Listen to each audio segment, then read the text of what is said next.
Hello दोस्तों, स्वागत है आपका अपने यूट्यूब चैनल वंग इंग्लिश क्लासेज में। और जैसा कि आप लोग थंबनेल देख चुके हैं, हम लोग आज पढ़ने वाले हैं एडजेक्टिव क्लाज। इससे पहले यदि आप हमारे चैनल पर नए हैं तो चैनल को सब्सक्राइब कीजिए, वीडियो अच्छी लगे तो वीडियो को लाइक कीजिए और वीडियो को ज़्यादा से ज़्यादा शेयर कीजिए ताकि जो अन्य बच्चे पढ़ने वाले हैं उन्हें भी ये वीडियो मिल सकें और वो भी इन चीज़ों को समझ सकें। देखिए, अभी फ़िलहाल तो केवल आप लोगों के लिए मैं ट्रांसलेशन की वीडियो डाल रहा हूँ हिंदी से अंग्रेज़ी के लिए, और बहुत जल्द ही आप लोगों के लिए ग्रामर का हर एक टॉपिक मैं आप लोगों के लिए वीडियो बना के डालूंगा। इसलिए आप हमारे चैनल पे बने रहिए। और चलिए, ज़्यादा देर न करते हुए हम लोग अपने टॉपिक पे चलते हैं। देखिए, हम लोग का टॉपिक है एडजेक्टिव क्लाज। अब आइए देखिए, एडजेक्टिव क्लाज क्या होता है पहले ये समझिए। अच्छा देखिए, जो क्लाज होता है ना, क्लाज हम पिछली वीडियो में थोड़ा सा आप लोगों को बताए थे। क्लाज 3 प्रकार का होता है: प्रिंसिपल क्लाज, सबऑर्डिनेट क्लाज और कोऑर्डिनेट क्लाज। तो जो बीच वाला सबऑर्डिनेट क्लाज होता है वो 3 प्रकार का होता है। यानी क्लाज में से 3 गो हो गया, प्रिंसिपल, सबऑर्डिनेट और कोऑर्डिनेट। और जो सबऑर्डिनेट होता है वो भी 3 प्रकार का होता है: नाउन क्लाज, एडजेक्टिव क्लाज और एडवर्ब क्लाज। ये 3 होता है। उन्हीं तीनों में से हम लोग एक आज पढ़ रहे हैं, एडजेक्टिव क्लाज। और बहुत जल्दी आप लोगों को नाउन क्लाज और एडवर्ब क्लाज की भी वीडियो मिल जाएगी। चलिए पहले हम लोग इसको समझते हैं, एडजेक्टिव क्लाज। देखिए, एडजेक्टिव क्लाज जो होता है वो सेंटेंस में, है ना, वाक्य में विशेषण का कार्य करता है। विशेषण का कार्य करता है। अब देखिए, विशेषण क्या होता है ये आप लोग जानते होंगे। एडजेक्टिव क्या होता है? वह शब्द जो किसी संज्ञा सर्वनाम की विशेषता प्रकट करे एडजेक्टिव कहलाता है। वही चीज़ यहाँ पे भी है कि अब पूरा, जैसे एडजेक्टिव क्लाज जो होगा वो पूरा क्लाज किसी न किसी नाउन की विशेषता प्रकट कर रहा होगा, ठीक ना। एडजेक्टिव क्लाज वाक्य में विशेषण का कार्य करता है। अच्छा, अब एक चीज़ और देखिए, एडजेक्टिव क्लाज जो होगा हिंदी में, हम लोग ट्रांसलेशन पढ़े तो हिंदी समझेंगे। हिंदी में जो जिसने, जिसे या जिसको, जहाँ, जब आदि शब्दों से प्रारंभ होता है। यानी हिंदी में एडजेक्टिव क्लाज जो, जिसने, जिसे, जिसको, जहाँ आदि शब्द से प्रारंभ होता है। वीडियो को बिना स्किप किए देखिएगा, एक एक चीज़ ध्यान से, तभी सही समझ में आएगा। स्किप करेंगे तो आपको सही समझ में नहीं आ पाएगा। देखिए, और एक चीज़ और ध्यान देना आपको कि एडजेक्टिव क्लाज जिस नाउन की विशेषता बता रहा होगा उसे उसी नाउन के बाद लिखा जाएगा। यानी कि एडजेक्टिव क्लाज से पहले कोई नाउन आएगी जो इससे संबंधित होगी, यानी जो एडजेक्टिव क्लाज जिस नाउन की विशेषता बता रहा होगा उसी के बाद लिखा जाएगा। ये ध्यान देना आप लोगों को। अब हम लोग अंग्रेजी में जो होता है, जो, जिसने, जिसे, जिसको, इन सब की अंग्रेजी अलग अलग होती है। उन्हीं के आधार पर एक एक करके हम लोग पढ़ेंगे, आप लोग को समझ में आता चला जाएगा। चलिए देखिए, अब पहला हम लोग पढ़ते हैं हु, जो कि होता है हिंदी में जो या जिसने। ठीक, हिंदी में जो या जिसने क्या होता है? हु का मतलब। इसका प्रयोग व्यक्तियों के लिए जो या जिसने के अर्थ में किया जाता है, ठीक ना। इसका प्रयोग व्यक्तियों के लिए किया जाता है। किसके अर्थ में? जब जो या जिसने लिखा होगा तब, है ना। यानी कि जब भी एडजेक्टिव क्लाज जो या जिसने से प्रारंभ होगा तो जो या जिसने की अंग्रेजी क्या होगी? हु। कब होगी? जब जो या जिसने किसके लिए प्रयोग किया गया हो? किसी व्यक्ति के लिए। तब वहाँ पे जो या जिसने के अर्थ में हम लोग किसका यूज करेंगे? हु का। अब एग्जाम्पल देखिए, आप लोग को एकदम अच्छी तरह समझ में आएगा, ध्यान से देखिएगा। देखिए, जैसे मैं उस आदमी को जानता हूँ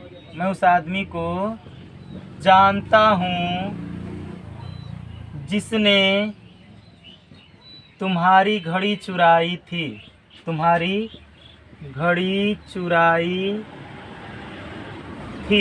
चलिए देखिए, मैं उस आदमी को जानता हूँ जिसने तुम्हारी घड़ी चुराई थी। सबसे पहले इस पूरे वाक्य में आपको एडजेक्टिव क्लाज को ढूंढना है कि कहाँ है। तो हम बताएं कि एडजेक्टिव क्लास जो, जिसने, जिसे, जिसको, जहाँ, जब आदि इन्हीं शब्दों से प्रारंभ होता है।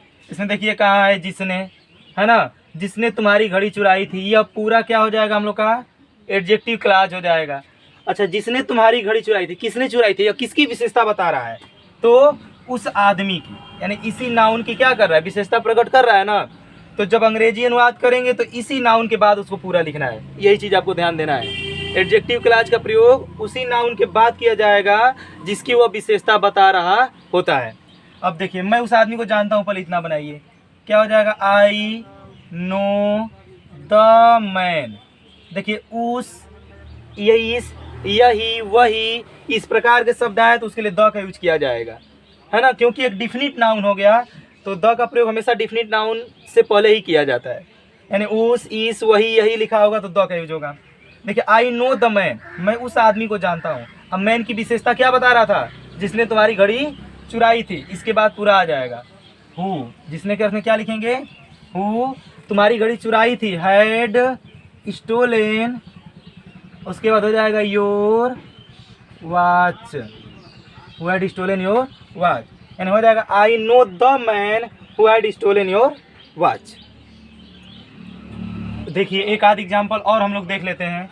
ये पहला हो गया, दूसरा लिखिए, वह आदमी जो यहाँ आया था, जो यहाँ आया था मेरा संबंधी है, मेरा संबंधी है, यानी कि वह आदमी जो यहाँ आया था मेरा संबंधी है।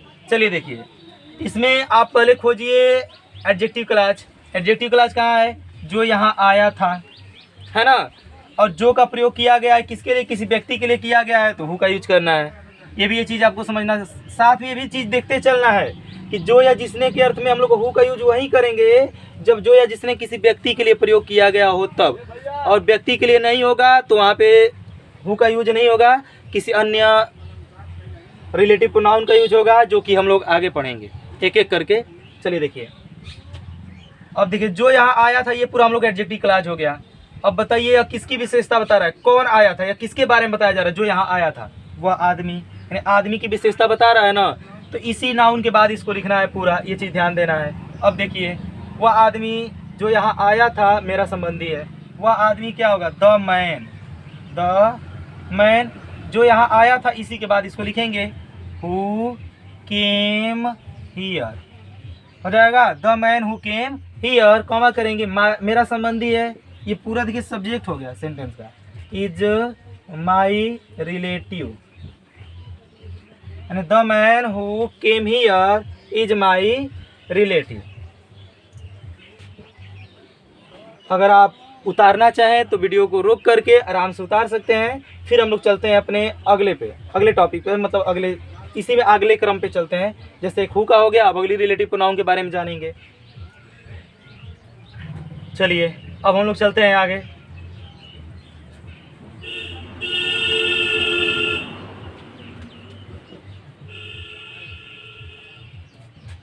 देखिए हम लोग हु का पढ़ लिए, अगला है हम लोग का हुम, जिसका हो जाएगा हिंदी जिस, जिसे, जिसको।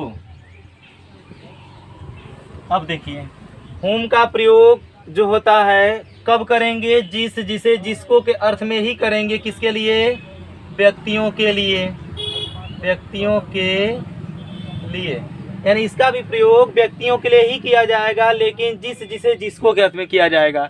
हु का भी प्रयोग व्यक्तियों के लिए था लेकिन जो या जिसने के अर्थ में था, और इसका भी प्रयोग व्यक्तियों के लिए होगा लेकिन जिसे, जिसे, जिस, जिसको के अर्थ में किया जाएगा। देखिए एग्जाम्पल देखते हैं, समझ में आएगा सही से आपको। देखा,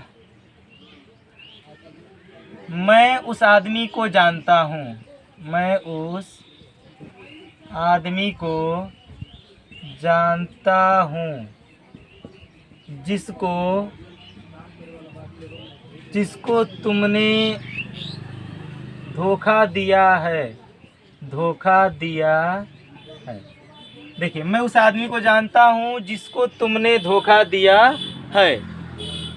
अब बताइए इस सेंटेंस में एडजेक्टिव क्लॉज कहाँ है, जिसको तुमने धोखा दिया है, किसकी विशेषता बता रहा है, उस आदमी की, यानी जहाँ आदमी का अंग्रेजी आएगा उसी के बाद ये आएगा। बनाइए, मैं उस आदमी को जानता हूँ, आई नो, उसका क्या होगा, अभी पहले बताया आपको, उस, इस, यही, वही रहेगा तो the. I know the man, मैं उस आदमी को जानता हूँ, अब मैन हो गया, इसके बाद एडजेक्टिव क्लॉज आ जाएगा, जिसको, whom हो जाएगा। और तुमने धोखा दिया था, यू धोखा दिया है, यू हैव डिसीव्ड, देख लीजिए, आई know the man whom you have deceived, मैं उस आदमी को जानता हूँ जिसको तुमने धोखा दिया है। देखिए एक एग्जांपल और हम लोग देख लेते हैं, ये पहला हो गया, दूसरा देखिए, देखिए, जिस लड़के को तुमने पीटा था आज अनुपस्थित है, देखिए, जिस लड़के को तुमने पीटा था आज अनुपस्थित है। एडजेक्टिव क्लॉज ढूंढिए कहाँ है, जिस, यानी कि ये तो हो गया, हम लोग का यहीं से स्टार्ट होगा, अर्थात जिसको तुमने पीटा था, ये एडजेक्टिव क्लॉज है, और किसकी विशेषता बता रहा है, लड़के की। बीच में आ गया नाउन, ध्यान से देख लीजिएगा, जिसको तुमने पीटा था, यह पूरा एक क्लॉज हुआ जो कि किसकी विशेषता बता रहा है, लड़के की, ठीक ना, भले ही बीच में दिया है, तो यानी कि इसी के बाद ये पूरा आएगा, जिसको तुमने पीटा था, यानी लिखेंगे कि द बॉय, जिसको तुमने पीटा था, जिसको का क्या हो जाएगा, whom हो गया, जिसको whom you beat का सेकेंड बीट ही होता है, the boy whom you beat आज अनुपस्थित है, इज absent आज का क्या हो जाएगा, टुडे, देख लीजिए ध्यान से, the boy whom you beat is absent today. यदि आपको उतारना होगा तो वीडियो को रोक के आप उतार लीजिएगा, फिर हम लोग बढ़ते हैं अपने आगे अगले क्रम पे। चलिए देखिए आगे,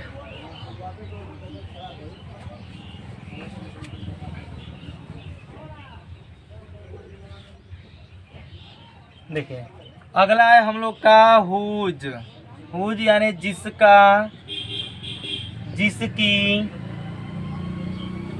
या जिसके है ना, यानी हुज का प्रयोग जिसका, जिसके, जिसके के अर्थ में किसके लिए, व्यक्तियों के लिए, यानी हु, हुम, हुज, ये तीनों व्यक्तियों के लिए ही किया जाता है, केवल सेंस अलग अलग है। देख लीजिए एग्जाम्पल, देखिए आपको समझ में आएगा, मैं उस महिला से मिला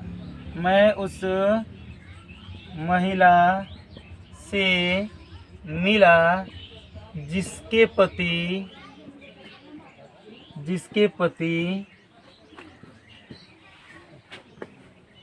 पति यहाँ मारे गए या वहाँ मारे गए, जिसके पति वहाँ मारे गए। देखिए मैं उस महिला से मिला जिसके पति वहाँ मारे गए, देखिए क्या हो जाएगा, मैं उस महिला से मिला। अच्छा पहले तो ढूंढ लीजिए आप एडजेक्टिव क्लॉज कहाँ है, जिसके पति वहाँ मारे गए, क्योंकि जिसके से प्रारंभ हुआ है ना, एडजेक्टिव क्लॉज हो गया। जिसके पति वहाँ मारे गए, किसकी विशेषता बता रहा है, किसके पति, उस महिला के, यानी जहाँ महिला आएगी उसी के बाद ये पूरा सेंटेंस आएगा।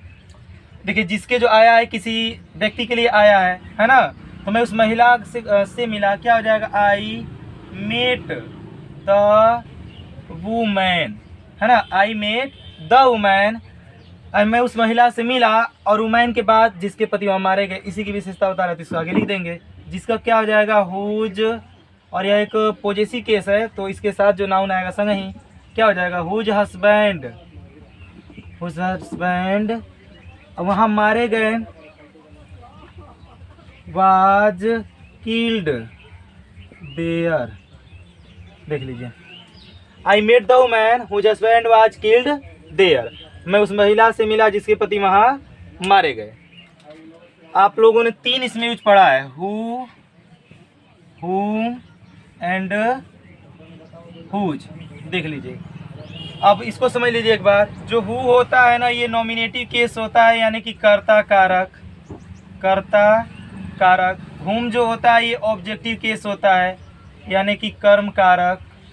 और जो हुज होता है ये पॉजेसिव केस होता है, यानी कि संबंध कारक। जो हु होता है कर्ता कारक, हुम होता है कर्म कारक, हुज होता है संबंध कारक।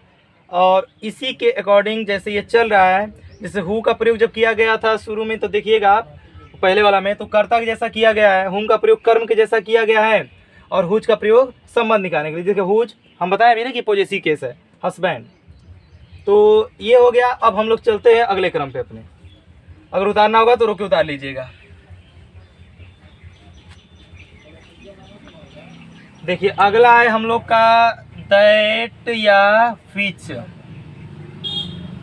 दैट या विच, देखिए इसका भी हिंदी सेम पूरा वही होता है, जो, जिसने, जिसका, जिसकी, जिसके, जहाँ, है ना, सबका वही होता है। देखिए जो, जिसने, जिसे, जिसका, जिसे, जिसको आदि, ये सब होता है इसका भी हिंदी। लेकिन अब आपको ये ध्यान देना है कि जो हु, हुम, हुज हम लोग यूज कर रहे थे वो किसी पर्सन के लिए यूज हो रहा था, लेकिन जो विच या दैट है ये किसी एनिमल या कोई भी थिंग, कोई भी वस्तु, है ना, नॉन लिविंग थिंग कह सकते हैं या तो थिंग कह दीजिए, किसी भी वस्तु के लिए या किसी जानवर के लिए।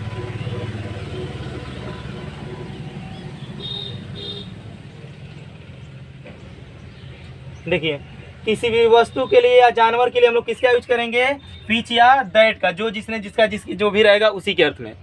अब एग्जाम्पल देखिए,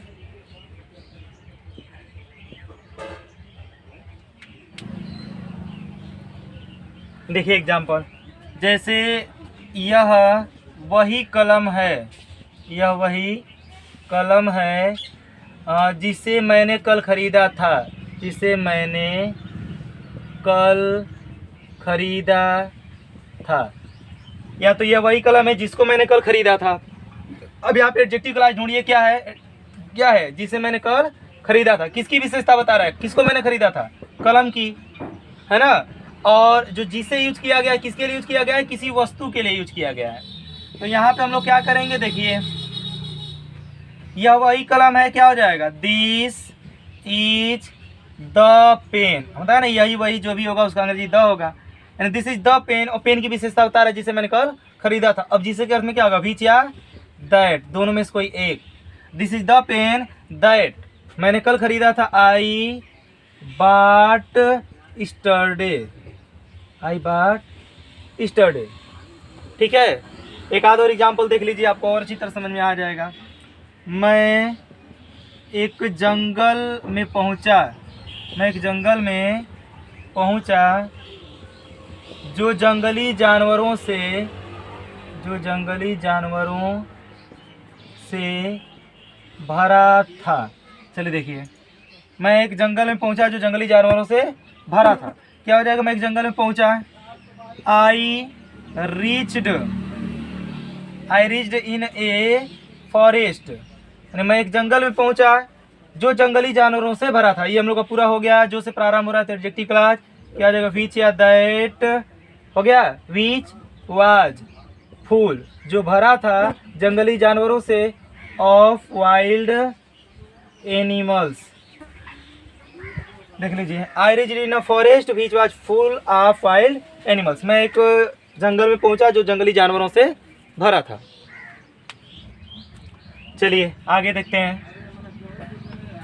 देखिए आपने अब तक जितने भी पढ़े हैं, कब को पढ़ लिया आप लोगों ने, देखिए हम लोग हु पढ़ लिए, है ना, हुम पढ़ लिए, हुज पढ़ लिए, विच पढ़ लिए और दैट पढ़ लिए। ये सभी रिलेटिव प्रोनाउंस होते हैं। क्या होते हैं, रिलेटिव प्रोनाउंस, जिनका यूज हम लोग पढ़े हैं। आगे चलेगा रिलेटिव एडवर्ब, है ना, आगे क्या चलेगा, रिलेटिव एडवर्ब। अब देखिए, अब एक एक रिलेटिव एडवर्ब को हम लोग पढ़ेंगे। जैसे इसमें पहला है वेयर, है ना, वेयर। अब इसका यूज पढ़ेंगे। देखिए यूज ऑफ वेयर, वेयर का प्रयोग, है ना, देखिए ध्यान समझते रहिएगा। वेयर का प्रयोग जहाँ के अर्थ में स्थान को दिखाने के लिए किया जाता है, स्थान को दिखाने के लिए या स्थान के लिए किया जाता है, किया जाता है। किसका प्रयोग? वेयर का। किसके अर्थ में? जहाँ के अर्थ में। एग्जाम्पल देखिए, समझ में आएगा आप लोगों को। यह वही स्थान है, यह वही स्थान है जहाँ मैं पैदा हुआ था, मैं पैदा हुआ था। देखिए, यह वही स्थान है जहाँ मैं पैदा हुआ था। इसमें जहाँ मैं पैदा हुआ था, ये पूरा आपका क्या हो जाएगा? Adjective clause. किसकी विशेषता बता रहा है? स्थान की। इन स्थान के बाद ये पूरा आएगा, क्या हो जाएगा? देखिए, यह वही स्थान है। This is the place, this is the place जहाँ मैं पैदा हुआ था। वेयर आई वाज, क्या हो जाएगा? Born. This is the place where I was born. जहाँ के अर्थ में स्थान को शो करने के लिए किसका प्रयोग करेंगे? वेयर का। देखिए, आगे हम लोग चलते हैं।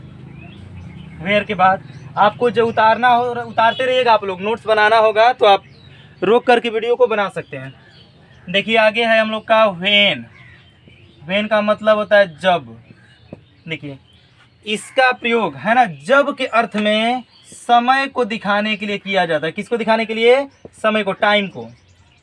यानी कि जब के अर्थ में व्हेन का प्रयोग समय को दिखाने के लिए, शो करने के लिए किया जाता है। एग्जाम्पल देखिए, जैसे हम लिख दिए कि यह या यही समय है, ऐसे लिखिए, यही समय है, यही समय है जब तुमको पढ़ना चाहिए, जब तुमको पढ़ना चाहिए। देखिए, यही समय है जब तुमको पढ़ना चाहिए। यही समय बनाएंगे, क्या हो जाएगा? दिस इज, यही समय, द टाइम हो जाएगा जब तुमको पढ़ना चाहिए। पूरा एडजेक्टिव क्लॉज हो गया। जब का क्या हो जाएगा? व्हेन, तुमको पढ़ना चाहिए। यू शुड, उसके बाद रीड। लिख लीजिए, this is the time when you should read. Video बहुत ज़्यादा लंबी हो जाएगी। एक आध और है जो कि इसी की तरह यूज होता है। अगर आप इतना तैयार कर लेंगे तो बहुत है। उम्मीद करता हूँ कि जो चीज़ आप लोगों ने इस वीडियो में पढ़ा वो चीज़ आपको समझ में आएगा अच्छी तरह। और मैं फिर से एक बार कहूँगा कि वीडियो को ज़्यादा से ज़्यादा शेयर कर दीजिए ताकि जो बच्चे पढ़ने वाले हैं उन्हें ये वीडियो मिल सके। Thanks for watching.